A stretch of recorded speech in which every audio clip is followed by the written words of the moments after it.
മുന്നറിയിപ്പില്ലാതെ വൈദ്യുതി വിച്ഛേദിക്കുന്ന UDF സർക്കാരിന്റെ നിലപാടിൽ പ്രതിഷേധിച്ചുകൊണ്ട് ഡിവൈഎഫ്ഐ പള്ളുരുത്തി ബ്ലോക്ക് കമ്മിറ്റിയുടെ നേതൃത്വത്തിൽ KSEB ഓഫീസിലേക്ക് ചൂട്ട് കത്തിച്ച് പ്രതിഷേധ മാർച്ച് സംഘടിപ്പിച്ചു. മുന്നറിയിപ്പില്ലാതെ കേരളത്തിൽ വൈദ്യുതി വിച്ഛേദിക്കുന്ന UDF സർക്കാരിനെതിരെ ഡിവൈഎഫ്ഐ പള്ളുരുത്തി ബ്ലോക്ക് കമ്മിറ്റിയുടെ ആഭിമുഖ്യത്തിൽ ചൂട്ട് കത്തിച്ച് KSEB ഓഫീസിലേക്ക് പ്രതിഷേധ മാർച്ച് നടത്തി.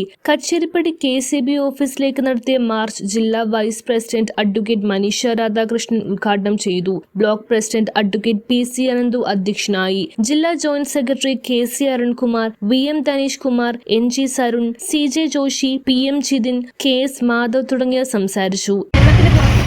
ഇന്ത്യയിലാകമാനവും ഇന്ത്യക്ക് പുറത്തും വിദേശ രാജ്യങ്ങളിൽ ഉൾപ്പെടെ വലിയ ചർച്ചയാകുന്ന സ്ഥിതി കേരളത്തിലുണ്ടായിരുന്നു. കേരളം നമ്പർ 1 എന്ന് വിശേഷിപ്പിക്കുന്ന ഒരു കാലഘട്ടമായിരുന്നു. ആ 10 വർഷക്കാലം ഉണ്ടായിരുന്ന ഒത്തിരി സവിശേഷത നമ്മളെല്ലാം പ്രസംഗിക്കുമ്പോൾ പലയിടങ്ങളിൽ പറയുന്നൊരു കാര്യമുണ്ട്. നമ്മുടെ കഴിഞ്ഞ 10 വർഷക്കാലം പവർക്കട്ട് എന്താണെന്ന് അറിയുന്ന സ്ഥിതി ഉണ്ടായിരുന്നില്ല.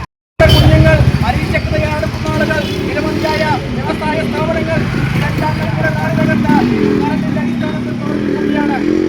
ഒരു മുന്നറിയിപ്പുമില്ലാതെ കേരളത്തിൽ ഇത്തരത്തിൽ കറണ്ട് കട്ട് ചെയ്തുകൊണ്ട് കേരളത്തിലെ ജനങ്ങളെയാകെ വഞ്ചിക്കുന്ന നിലപാടാണ് ഈ അധികാരത്തിൽക്കുന്ന കോൺഗ്രസും UDF-ഉം നടത്തിക്കൊണ്ടിരിക്കുന്നത്.